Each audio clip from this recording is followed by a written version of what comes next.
pernah ke Indomaret sebulan atau seminggu itu ada nggak yang pernah ke Indomaret? Coba. Nah misalnya Jaipur nih, cuma beli kayak satu minuman aja kayak Golda, terus Ipar nongkrong di depan Indomaret. Itu Ipar pernah kepikiran nggak sih kalau dari satu produk yang kita beli itu ternyata dikenakan pajak atau ada urusan pajaknya? Pernah, kan dikasih kayaknya kelihatan deh. Iya sih. Tapi ini cuma informasi ya. Tiap produk dari Indomaret tuh ada beberapa yang tidak dikenakan pajak. Ada yang tahu nggak produk apa yang tidak dikenakan pajak? Contohnya. Coba boleh bantu setting nggak produk apa sih yang nggak dikenakan pajak di dalam Indomaret?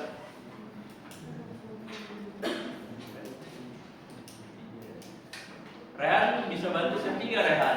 Oh ya, pinter tuh. Serius banget sih kayaknya deh.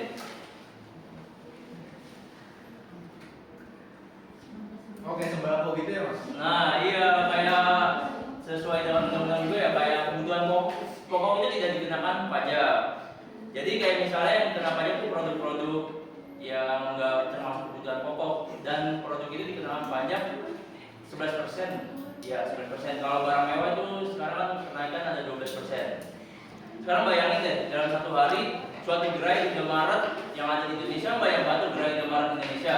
Sekitar yang sudah saya setting itu Indomaret di Indonesia itu ada sekitar 24.000 gerai. Dimana ya tentu dong dari setiap transaksi pasti ada jutaan transaksi yang terjadi. Maka hal tersebut pajak pasti yang dikeluarkan itu sangat banyak. Seperti PPN dari penjualan dan PPh 21 dari karyawan. Nah, jadi semua transaksi itu tidak hanya dicatat tapi juga harus dilaporkan setiap bulannya melalui yang disebut SPT massa. Apa sih? SPT massa itu apa sih? Tahu SPT massa? Ada yang udah pernah membaca belum? Oke, kemarin udah sempat dibahas ya. Rizky Ruli, SPT massa apa sih mas? Coba boleh bantu diskusi gak mas? Biar biologi. Apa Ki? SPT massa Ki?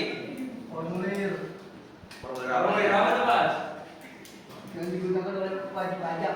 Nah ya, jadi SPT massa itu dimana suatu pajak yang dikeluarkan setiap bulannya oleh wajib pajak. Nah, SPT massa itu ada PPh 21, PPh 23 dan PPh 25. PPh 21 itu adalah pajak penghasilan yang berupa dikeluarkan dalam setiap bulannya. Salah satunya kayak gaji, honorer dan upah. Sedangkan PPh 23 itu merupakan suatu pajak yang dikenakan seperti dari bunga, dividen dan lain-lain. Sedangkan PPh 25 coba Jero, PPh 25 apa Jero? Iya nggak apa-apa Jero, diskusi aja sih. Buat melaporkan angsuran pajak bulanan.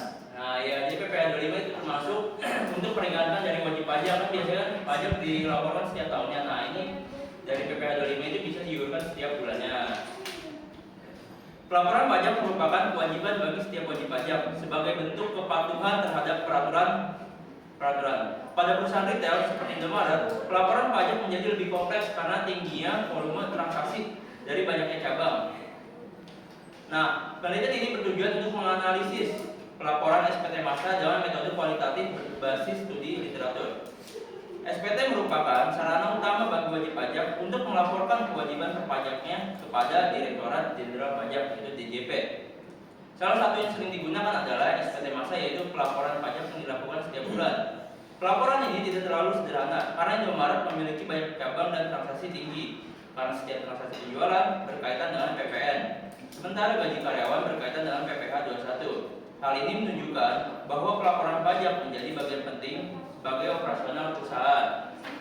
Jika terjadi kesalahan, maka dapat menimbulkan sanksi dan menurunkan tingkat kepatuhan pajak. Menurut teman-teman, jika suatu perusahaan atau Indomaret ya contoh, kalau nggak bayar pajak itu kena dampaknya apa?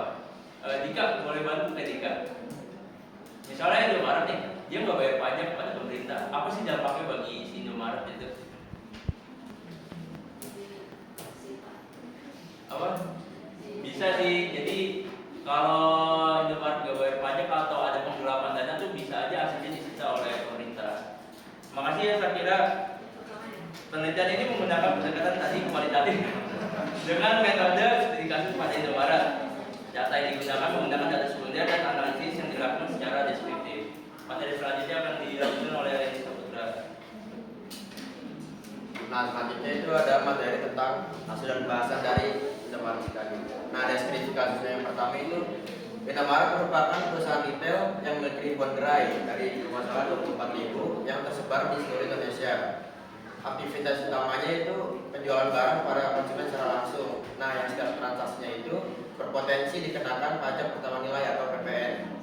Selain itu, perusahaan juga memiliki kewajiban untuk bayar pajak atas gaji karyawan yang sudah dijelaskan tadi terhadap yang di dalam pasal PPh pasal 21.